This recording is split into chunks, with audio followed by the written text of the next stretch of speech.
고맙습니다. 1장 두 번째 시간입니다. 1절 말씀을 제가 읽고 나누기 시작을 할게요. 유다 왕 여호야김이 다스린 지 3년이 되는 해에 바벨론 왕 느부갓네살이 예루살렘에 이르러 성을 에워쌌더니 주께서 유다 왕 여호야김과 하나님의 전 그릇 얼마를 그의 손에 넘기시매 그가 그것을 가지고 신할 땅 자기 신들의 신전에 가져다 그 신들의 보물 창고에 두었더라. 지도자는 절대적으로 가난한 자를 돌봐야 됩니다.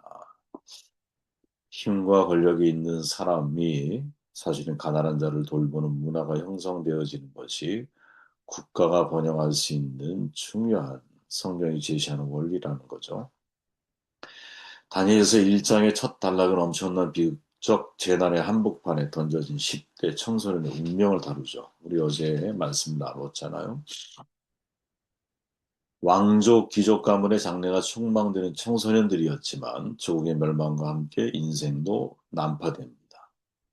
인생이라는 게 그런 것 같아요. 내 마음대로 다 되는 게 아니잖아요. 나는 열심히 살았는데 때로는 주변 환경이 그를 뒷받침해주지 못할 때도 있고 나는 아무런 잘못이 없지만 어떻게 보면 지도자의 잘못으로 인하여 함께 고통을 당할 수밖에 없는 그런 삶을 우리는 때로 내가 선택한 것이 아니지만 그런 삶을 살아가게 될 때가 너무나 많죠. 참 가만히 생각해 보면 인생은 내가 주도적으로 내 영혼의 선장이라고 고백했던 맥베이처럼 정말 내가 내 영혼의 선장처럼 인생을 살아갈 수 있을까? 잘 안 되죠. 이게 잘 안 되는 거구나 하는 것을 깨닫게 돼요. 그죠? 내 마음도 내 마음대로 안 되잖아요. 근데 어떻게 내 영혼의 선장이 내가 될 수 있겠어? 이거를 빨리 깨닫는 게 정말 지혜로운 사람이다. 다니엘과 세 친구의 위대적 역사적 배경을 말하죠. 유다왕 여호야김, 우리가 오늘 주목해야 할 중요한 사람입니다. 왜? 바로 이스라엘 남유다가 멸망해가는 과정에서 이 사람이 아주 도화선 역할을 했던 중요한 인물이기 때문이죠. 여호야김 3년에 예루살렘을 침략한 느부갓네살 아주 강력한 신흥 정복 군주였잖아요. 지금으로 얘기하면 국제 질서의 재편자였어요. 그는 바벨론 제국의 창건자인 나부 폴라살 왕의 아들인데 이름 뜻을 해석해 보면 나부신이여 나의 영토를 지켜주셔서 그의 삶을 그대로 대변해 주는 것 같잖아요. 신인 정복군주에게 너무나 잘 어울리는 이름이에요. 그죠? 시리아의 갈그미스 전투에서 쇠락하던 아수르를 돕기 위해서 멀리까지 원정온 이스트경을 격파시켜버리고 고대 근동의 종주권을 획득한 느부갓네살. 그 사실은 굉장히 강력한 힘을 가지고 있었던 사람이죠. 이제 유다 왕국의 여호야김을 정벌하러 원정에 나섰던 거죠. 그리고 예루살렘에 이어서 항복을 받아내고 저항하던 유다 왕 여호야김을 바벨론으로 끌고 가요. 그리고 우리가 읽었던 말씀처럼 하나님의 성전 그릇 얼마를 신할 땅에 있는 자기 신들 발뚝과 그의 아들 나부신 말하거든요. 그 신전에 있는 보물창고에 가져다가 보통 이제 정복을 하면 그 신들의 형상을 약탈해서 바벨론 신전 창고에 가져다 두었다 그래요. 근데 문제는 이스라엘 하나님은 형상이 없잖아. 그죠? 그 형상 대신에 무엇? 성전의 지혜기, 귀중한 집기, 이걸 노예게 갖는 거죠. 이 행위에 신화적인 의미가 담겨 있다고 봐요. 야외 하나님을 자신이 정복한 한 나라의 신으로 간주하는 거죠. 저는 이 세상은 여러분, 인간은 이제, seed of religion이라고 해서 종교의 씨앗을 가지고 있잖아요. 어느 시대, 어느 국가, 어느 민족을 가보든 다 그들이 숭배하는 신이 있어. 그게 하등 종교라고 알려진 무속 종교이냐 아니면 고등 종교이냐에 따라 좀 다 차이가 있을 뿐이지 누구나 다 신. 그런데 보통은 일반적인 사람들은 드라빈 이제 야곱이 라반의 집에서 나왔을 때 아내 중에 한 명이 드라빔 훔쳐갖고 나오잖아요. 드라빔은 뭐예요? 일종의 가족신인데 훔쳐갖고 나오는 그 사람의 심리를 파악해 보라는 거예요. 아, 누구나 신을 내가 가지고 다니고 싶어 하는구나. 마치 마법 램프의 지니처럼 내가 가지고 다니고 싶어 하는 거야. 그런 사람에게 신은 어떤 개념이냐? 나를 필요할 때마다 나타나서 나를 도와야 되는 신인 거지. 내가 신을 위해 존재하는 게 아니라 내가 만든 신이 나를 위해 존재해 줘야 되는 거야. 이게 인간이 가지고 있는 근본적인 복에 대한 신에 대한 사고일 수 있거든요.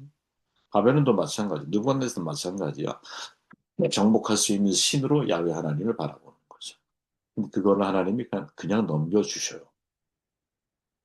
왜 이처럼 하나님께서 바벨론에게 성전이 초토화되고 그 기구도 다 빼앗기고 왕도 포로로 끌려가고 심지어 다니엘과 같은 미래 세대까지도 다 끌려가서 갈대아 문화를 배우게 만드는 정말 엄청난 앞으로 미래의 희망이 없는 거죠. 총체적으로. 왜 이거를 그대로 허용하셨을까? 이유는 여호야김 때문에 그렇죠. 여호야김의 악한 통치 더 이상 존속될 만한 가치가 없다라는 거죠. 정말 무능한 악한 왕이었다라는 거예요, 여호야김이. 우리도 이런 시대를 사실은 경험하며 살아가지 않습니까? 저는 지도자는 되게 생각이 유연해야 된다, 민첩해야 된다 생각을 하고 자기가 해야 할 일이 무엇인지를 정확하게 캐치하고 알아야 된다. 적어도 다른 건 모르지만 자기가 해야 할 일을 정확하게 직책에 맞는 일을 어, 생각해야 되고 그걸 추진해 가야 되는 거죠. 여호야김은 하나님께서 바벨론의 손에 넘기실 수밖에 없을 정도로 사실은 악한 문제였다. 예레미야가 말하잖아요. 불의로 그 집을 세우며 부정하게 그 다락방을 지으며 자기의 이웃을 고용하고 그의 품삯을 주지 아니한 자에게 화 있을진저. 여호야김을 가리키는 거예요. 그가 이르기를 내가 나를 위하여 큰 집과 넓은 다락방을 지으리라 하고 자기를 위하여 창문을 만들고 그것에 백향목으로 입히고 붉은 빛으로 칠하도다. 내가 백향목을 많이 사용하여 왕이 될 수 있겠느냐? 내 아버지가 먹거나 마시지 아니하였으며 정의와 공의를 행하지 아니하였느냐? 아버지가 요시야군요, 요시야. 그러니까 이게 엄청난 일이 지금 벌어지고 있는 거지. 아버지와 정반대의 삶을 살아가고 있는 거야. 그러니까 예언자가 뭐라고 말하느냐? 야, 내 아버지가 먹거나 마시지 아니하였으며 정의와 공의를 행하지 아니하였느냐? 그때 그가 형통했다. 그는 가난한 자와 제일 먼저 거론하는 가난한 자와 궁핍한 자를 변호하고 형통하였나니 이것이 나를 알미 아니냐? 여호와의 말씀이라. 뒤집어 놓고 생각해 보면 하나님을 정말로 아는 사람, 정말로 아는 왕은, 정말로 아는 지도자는 가난한 자와 궁핍한 자를 돌보는 사람이라. 그러나 내 두 눈과 마음은 탐욕과 무지한 피를 흘림과 압박과 포악을 행하려 할 뿐이니라. 다시 말해 정론에 보면 여호야김은 왕궁 건설을 위해서 백성들로 하여금 막대한 노동력을 강제로 징발을 해요. 경제적 희생을 요구하는 거죠. 우리 시대도 마찬가지예요. 우리가 내는 모든 세금들로 국가가 경영되는 거 아니겠어요? 근데 그 국가 예산을 허튼데 자기 개인의 사리 사욕을 위해서 사용을 만약에 한다. 그럼 그만한 대가 지불을 피해를 누가 고스란히 받아요? 국민들이 받아야 되는 거지. 국민들이. 아버지 요시야와는 달리 여호야김은 가난한 자들, 연약한 자들을 변호하지 않아요. 그들에게 공의와 정의를 실행하지 않아요. 오히려 그들을 어떻게 무죄한 피를 흘리고 압제하고 학대하고 포갑의 정치. 이게 여호야김이 했던 정치의 핵심이에요. 그럼 이 두 가지를 합쳐 보면 어떤 결론을 내릴 수 있느냐? 사회 구성원 중에 가장 연약한 계층을 압제하고 학대하면 그 나라는 망하는 거예요. 언제고 망해요. 이게 특히 이제 하나님을 믿는 우리들의 입장에서는 이거를 잊으면 안 된다고 봐요. 가장 높이 있는 사람은 가장 낮은 자리에 있는 사람을 항상 주목해야 돼요.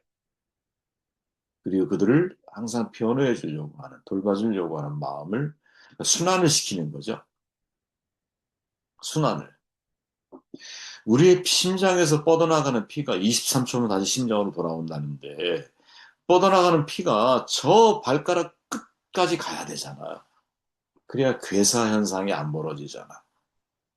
피가 공급이 안 되면 가장 끝에서부터 괴사되는 거거든요. 그럼 썩어가요. 그럼 잘라내야 돼요. 그럼 병신되는 거예요. 그러니까 하나의 어떤 마땅히 해야 할 순환 같은 것들을 순환시키지 않고 돌봐야 할 것을 돌보지 않았을 때는 실은 온몸이 그걸로 인하여 영향을 받을 수밖에 없는 것이 이게 우리가 사회가 이 세상이 돌아가는 너무나 중요한 구조인데 힘이 있는 사람들은 이상할이 많지. 가난한 자에 대해서 그만한 변호하려고 하는 마음을 갖고 사회를 바라보지 않는다라는 거지.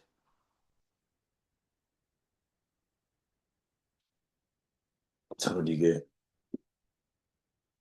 진짜 망할 수 있는 아주 중요한, 여러분 구약부터 신약까지 제가 읽지 않아도 구약부터 신약에 내내 흐르는 하나의 사상들이 있잖아요. 그게 뭐예요? 가난한 자를 절대 외면하지 마라. 구약부터 신약까지. 구약에는 항상 말하죠. 너는 그것을 가난한 자와 객을 위하여 버려둬라. 공물을 베고 이삭을 다 주워가면 안 돼. 가난한 자들은 먹고 살게 해줘야 돼, 최소한. 그죠? 여기에 사용되어지는 가난이라는 단어가 또 얼마나 많아요. 신약에 넘어가 보세요, 여러분.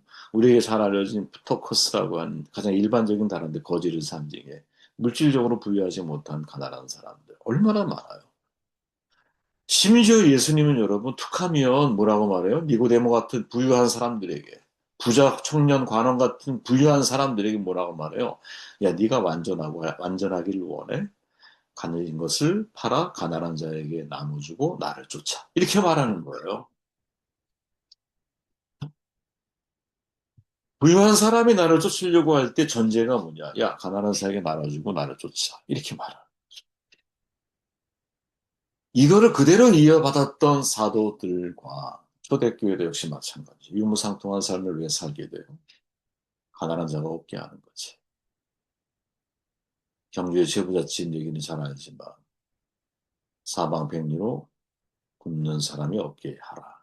이거를 여러분 성경적 관점으로 놓고 보면 그건 크리스천이 아니었으니 그렇게 말하기 어렵지만 진짜 교회가 해야 할 일을 한 사람이 한 것이고 국가가 해야 할 일을 한 사람이 행동으로 실천에 옮긴 거죠.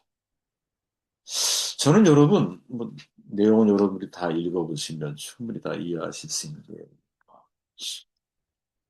우리가 주목해야 할 부분이 있다고 봐요. 그게 뭐냐? 항상 하나님은 가난한 자들과 특별한 동맹 관계를 맺고 있다라는 거죠. 우리가 그걸 캐치해야 돼요. 성경에서 여러분, 하나님이 선택하신 나라가 뭐 우상 숭배 다 좋아.